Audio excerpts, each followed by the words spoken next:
Talking Times podcast. I'm Maick, your host, and to open this project, I'm more than happy to say that I have here with me a friend who happens to be a teacher as well. You are going to meet her right after our intro.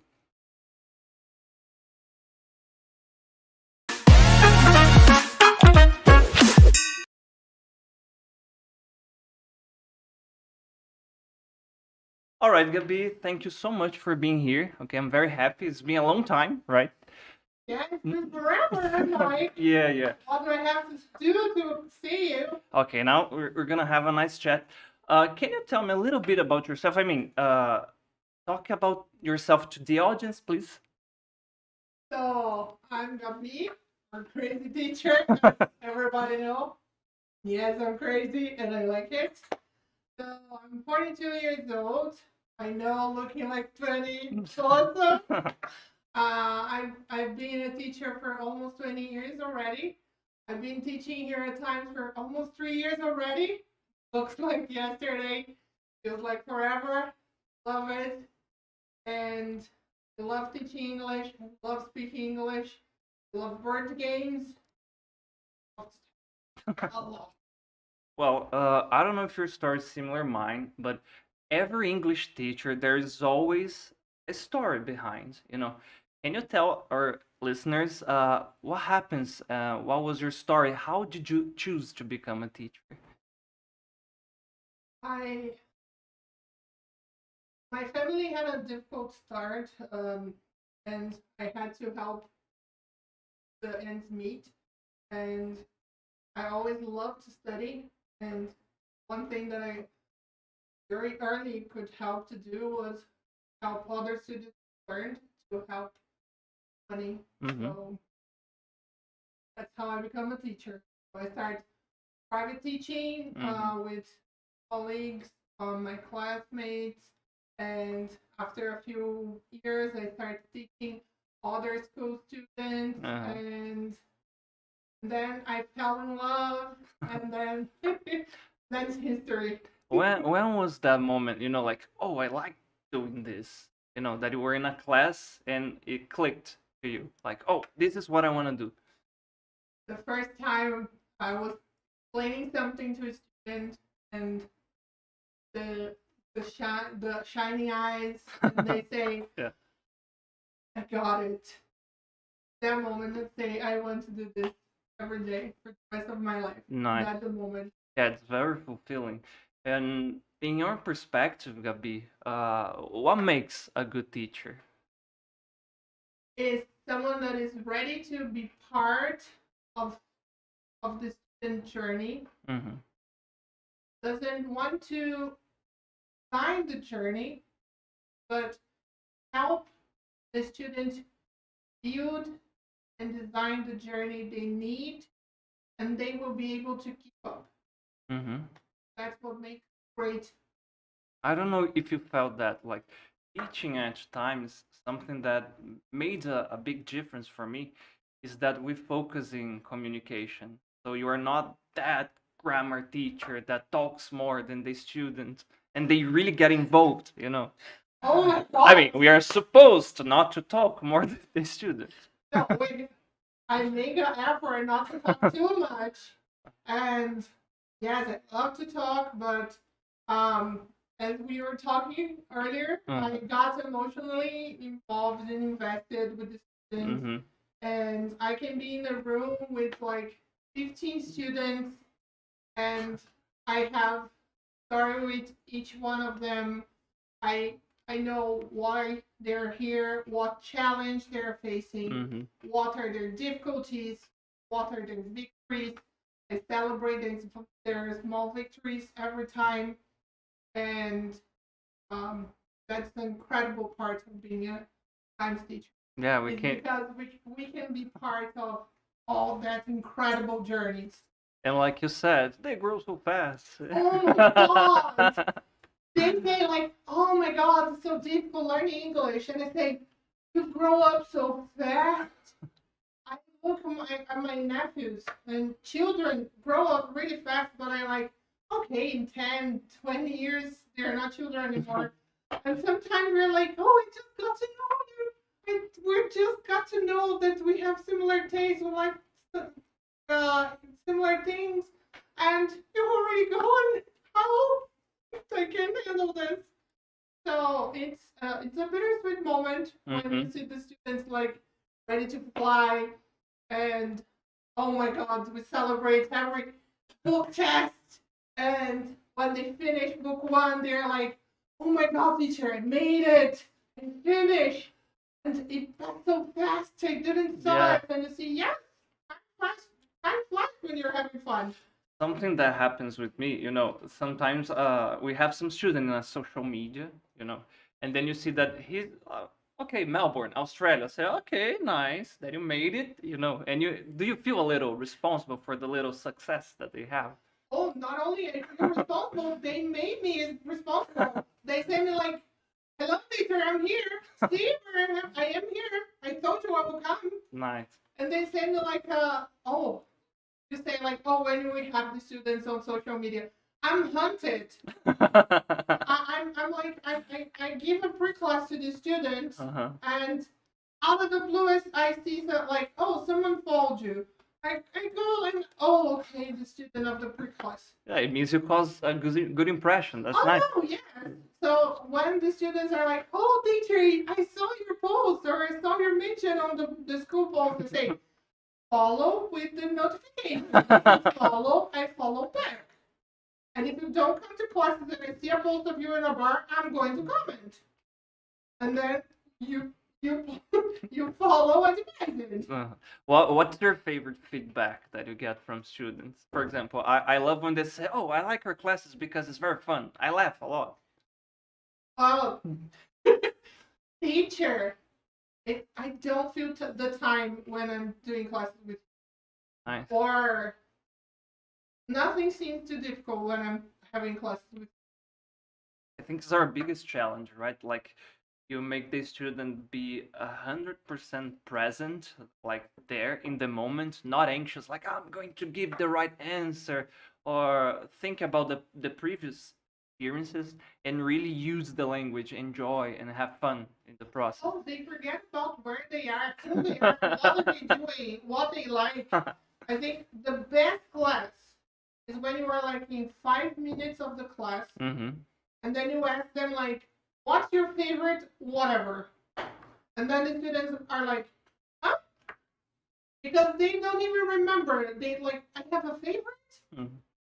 I think that's one of my favorite moments. Because you just got there and then you're like, okay, so let's talk about something. And then you start and then everybody's laughing. And then you make a question and everybody's like, huh? Oh yeah, we're in a class. You're asking questions. And then they are just like so dumbstruck, and then they are like, magic. Yeah, they don't imagine that if you use English to do something that you enjoy, you're gonna learn faster. Like for us as teachers, it's kind of obvious, but for a student, it's mind blowing, right? Oh my God! Lesson one, favorite lesson ever. I say you can give me a lesson one any day, anytime, with 5-minute notice for whatever student. I don't care. It's the best lesson ever. Because you got a student that is desperate. He doesn't know English. He's there and he's saying, nobody's going to teach.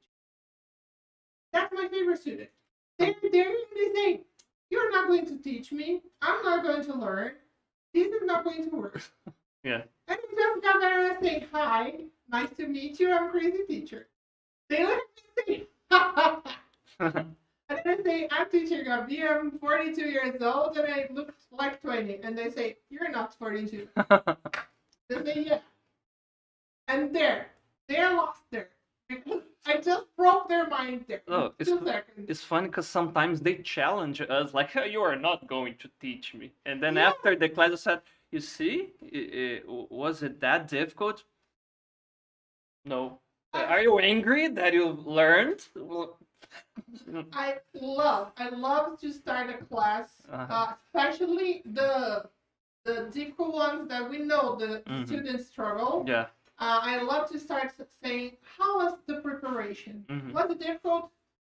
How are your expectations? And they say, oh, it was challenging, I'm okay. Or, oh my God. So, especially at the beginning, I start like, how was the preparation?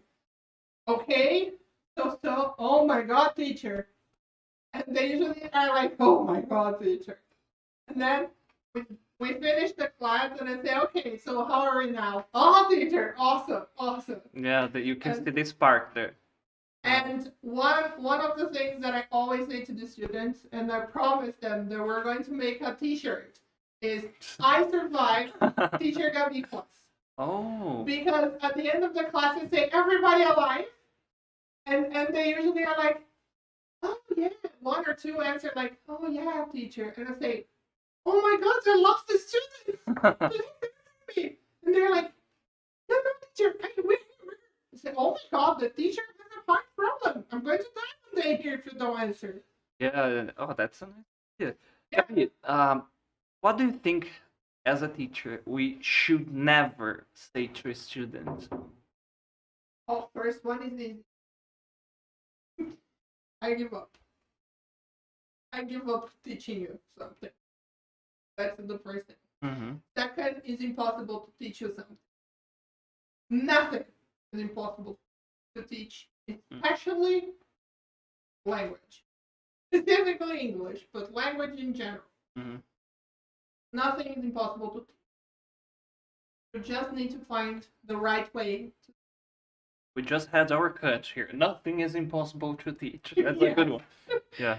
And it's too difficult. It's too hard.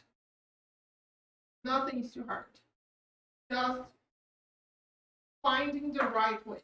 And finding the right way is the teacher's job, not the student. Yeah, it's our responsibility. Because there are many different options, many different ways to teach. We have different ways to communicate, to transfer the knowledge. And as a teacher, you have the knowledge. You know the concept. And you just have to transfer. If you just focus like, oh, I know how to say this, and I know how to explain this using words, you limit yourself with one way. But some people learn with images, some people learn with smells, some people learn with sound. And if you as a teacher don't have a big gadget bag with all the options, you are a limited person. I'm sorry for you, but my bag is full of crazy tools. I'm gonna use the one that I have, and if you're a teacher and you are watching me, it makes sense. I promise you. But no, yeah. I don't, but it's okay. Teachers, they have kind of that teacher shell, that they wear. Like, I have to be perfect. Sometimes, in order to make a student communicate, we have to speak grammatically correct, for example. Like, you, fulano, you happy? And the person, yes, I happy. Okay, you are happy. And then, yes, I am happy. Natural, Yeah, like, you don't need to make him come to you. You just need to go to him. You make him feel capable. Yeah. And then you can bring him whatever you want to take them. Yeah. I have a great story about this one. I had prepared an incredible class about law vocabulary. Okay. For book 3 and advanced. So we prepared a class, we expected the students, and everybody can come to the class. So surprise! I open the room, 3 new names on the list, and I say, good, new students. And yes, I know the names of the students. Yes, the school has 600 students, and I know the names. Yes. So I look at it and say, no, 3 new students. Lucky me. So I had to give the advanced vocabulary class to 3 new students. And I was like, oh my God, how I'm going to explain the vocabulary to them. And then I had to explain lawyer, court. To beginners. To first class, everybody. Damn. And Movie then, references. I would go to movie references. so I'm a believer, and I say, okay, let's go. And then the first question that I opened the class with was freedom, justice, and freedom. And the students say, what is freedom? And I'm like, Start freedom. singing Queen. Yeah, like freedom, like this. And then no freedom. And then I was like, oh my God. And then I explained freedom. And then like, law is a requirement for freedom. What is requirement? Like and that. how do you explain requirement for beginner? And then I say, okay, I can do this. I can do anything. So I say, okay, a car.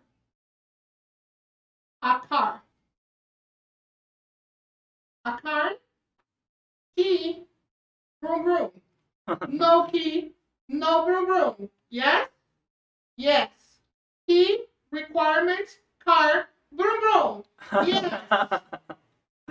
Law, key, freedom card, law, requirement for freedom. Yes? And Yes, their teacher. faces were probably like this, like. So I had another teacher watching the class, and this teacher were like, when you say car, broom broom, no key, no broom broom, I died because I will never make this connection. But that's how they learn. And that student always make this example sheet like, I learned requirement with broom broom. They will never forget the word. They will never forget. Okay. And that's something that we do a lot in times. Yeah. And Gabi, what was the most important thing that, like, your top one that a student has taught you?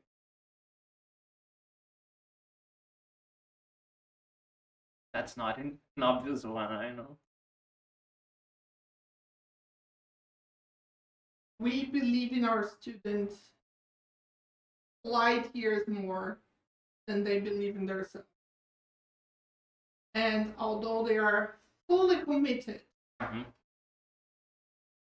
they will allow anything that's on their way to learning. Anything. Because they don't believe in. That's something amazing to be, like, to really be there in the class with them. Like, they're not watching a video, they are talking to a person, interacting. And when they feel connected to you, when I do activities with the students, and usually we have activities where we ask like, when is your birthday? And I usually take notes. And usually I remember because it's connected with somebody on my family birthday. And I remember. And then I just remember, and then I on the class and I say, oh, next week is going to be your birthday. And they're like, oh, thank you remembered. Nice.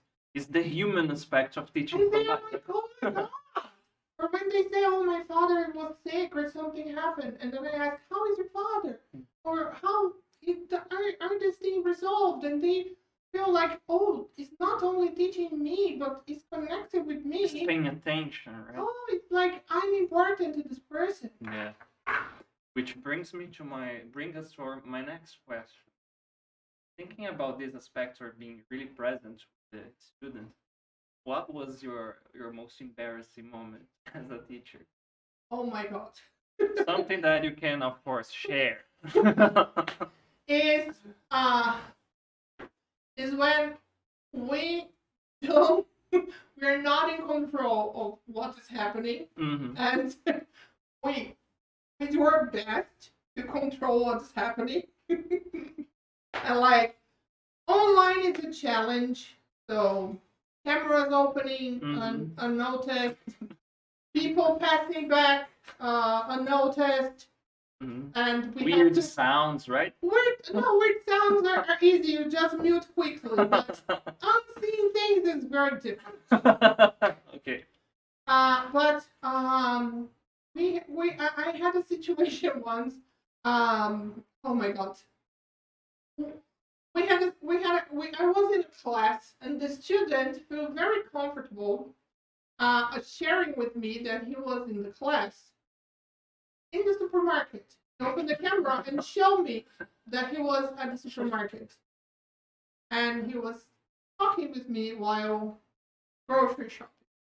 Okay, teacher, I need to track the Yeah, vocabulary. and then he was like, "Oh, so what do you think about this one, teacher?" And I say, "I'm sure I want to continue."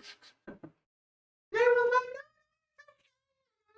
"No, sure, it's okay."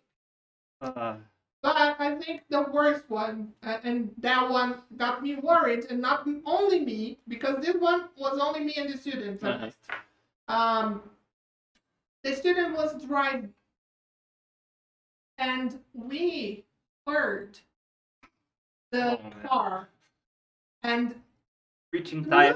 you know when you stop and the car starts to make the because the keys something is forgotten and there is an alarm to remember and the student was talking and everybody was listening to the sound and everybody was like and I was like, dear God, it's okay. So resolve there's another student. Okay. Okay, Please. you in the zombie apocalypse. Yes, What do you please, think about because the other students started to panic because he was in the car. Okay.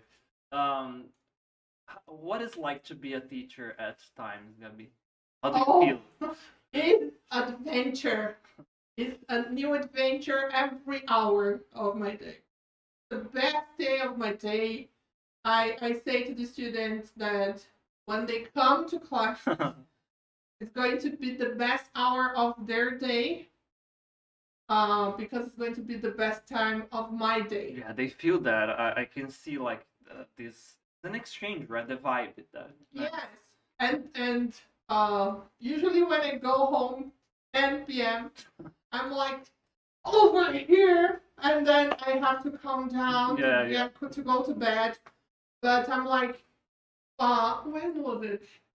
I got like a Thursday 9 p.m. class, and the students were like, "Hi, teacher," because they got there like, "Hi, teacher, good evening." And in 10 minutes, they were like, "Oh yeah, blah, blah, blah, blah." And when the class ended, they were like, "Teacher, I can't believe it that it's Thursday, 10 p.m. and you were like with all this energy." And like, I'm here Monday to Friday and Saturday. You can come to check every day. Nice. Gabi, unfortunately, we are running out of time, but But I have one more thing to ask you. Okay, what's your advice to future English teachers? Somebody wants to be a teacher. What would you recommend them to do? It's going to be the best thing you're going to do in your life. It's going to have some challenges. Yeah. You're going to cry someday. Oh yeah. But the great days make it all worth it. And never give up on a student. They are worth it. And you can teach anybody. Nice. Thank you so much, Gabi, for being here. And thank you again that is still here with us. If you enjoyed this, please, you know what I'm gonna ask you. You know, right? Like, share, ask questions to Gabi as well. We are going to answer you, okay? Mwah. Bye bye. See you next episode.